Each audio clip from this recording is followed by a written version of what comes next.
Alright, and here we go with chapter 8 of The Hobbit, Flies and Spiders. And so, what happens in this chapter? So,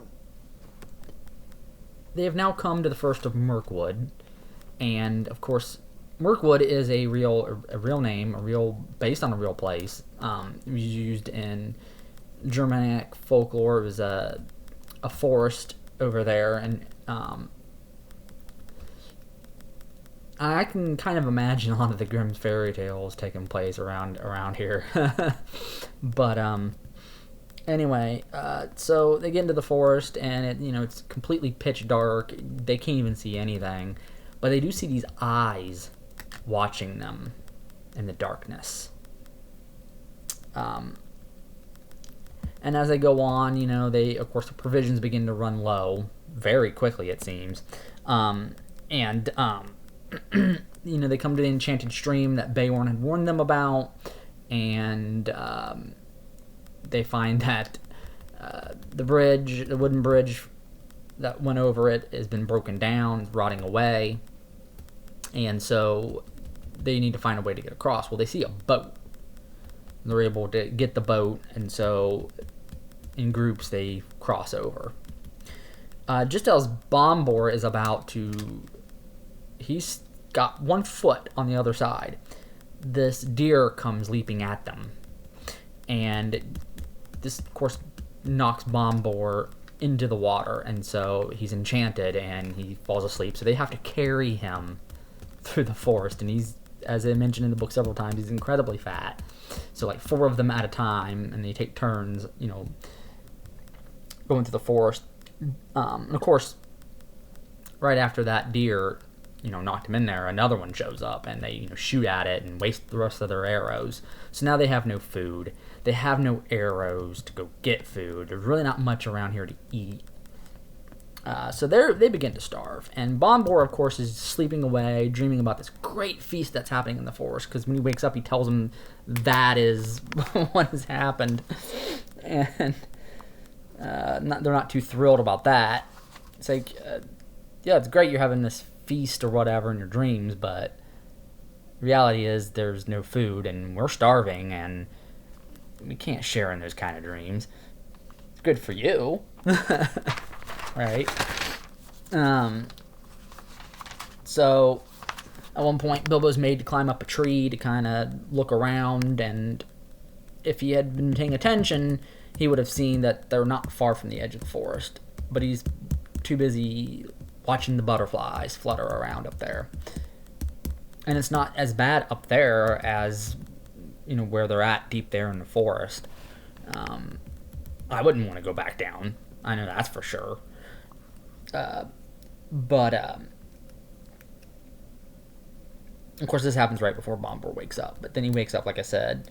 And they realize that they wake up. And, of course, they find out that there is a feast going on in the forest. The elves are out with their king, and they're having this great feast, so they decide that they were going to go ask the elves for help, for food.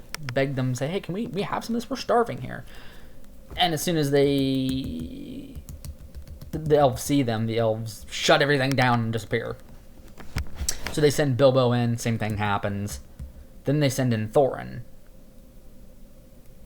Okay. Well...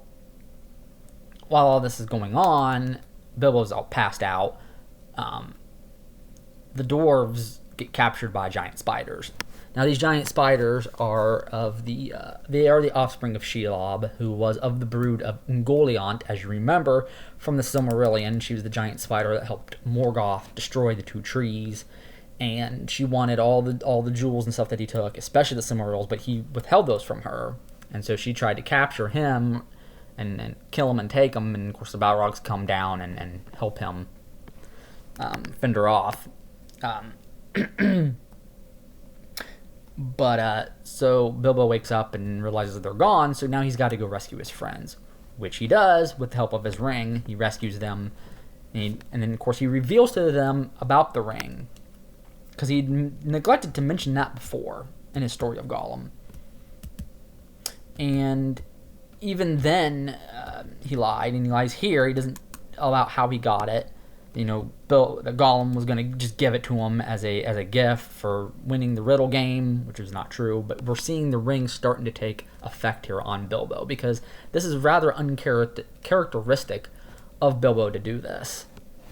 But obviously the ring is evil, which we do not know that yet, but we will find out. Obviously, if you've read the books before, seen the movies, I think everybody knows this. I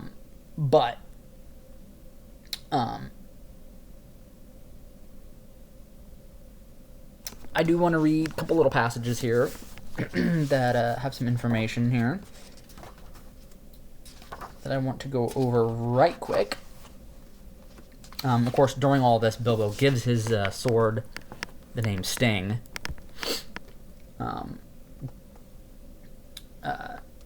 And of course, we then, at the end of the chapter, return to Thorin, who's been captured by the Wood Elves. That's what happened to him.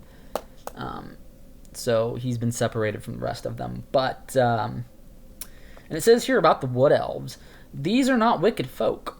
If they have a fault, it is distrust of strangers. Though their magic was strong, even in those days they were wary.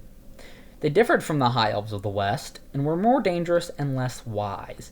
For most of them, together with their scattered relations in the hills and mountains, were descended from the ancient tribes that never went to Faerie in the West. This being, of course, as you remember from the Silmarillion, Valinor. There, the Light Elves and the Deep Elves and the Sea Elves went and lived for ages, and grew fairer and wiser and more learned, and invented their magic and their cunning craft and the making of beautiful and marvelous things before some came back into the wide world being Middle-earth, which is not named in this book. Because when Tolkien wrote this, he was not sure that it was the same place, because it wasn't. It was our world. But then he realized Middle-earth is our world. So in The Lord of the Rings, he calls it Middle-earth. In the wide world, the Wood Elves lingered in the twilight of our sun and moon, but loved best the stars, and they wandered in the great forests that grew tall in lands that are now lost.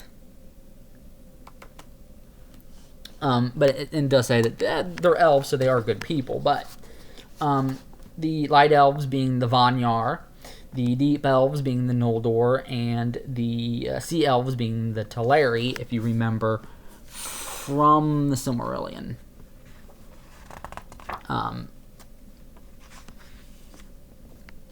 Those were the elves that went to Aman.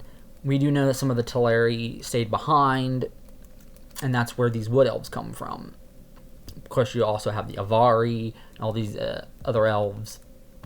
The Elven King here, he's a Sindarin elf, who are also among those elves. These are the Wood Elves, or the Nandor, who, as you remember, when they came to the Great River and the Misty Mountains, they turned back, basically. They went south. Some went here to Mirkwood, which was not then called Mirkwood. Others went even further south to what would later become Gondor. And so they lived best the stars. They lived in the twilight of our sun and moon. As you remember, at one point there was no sun and moon. The two trees, they let Valinor, but not the rest of the world. So this is what, all this is in reference to.